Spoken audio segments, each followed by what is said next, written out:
Şöyle seni babaramaya koyun. Ola sen Gitti şu. ola hele bir dur sen ne bir şey. Körü yerim ben. Ola babanamına koyun ben seni aramıram. Ola dürcü oğluydun. Ola az bir susmayık ne diyeyim kavuşun oğlu. Ben Hamdar'ın sen sikerim baban avradını yeter artık. Git o. Yarar eşya git o lütfen.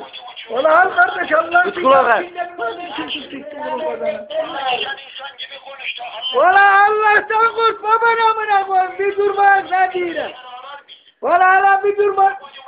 Ola piç hele. Ola hala bir susma.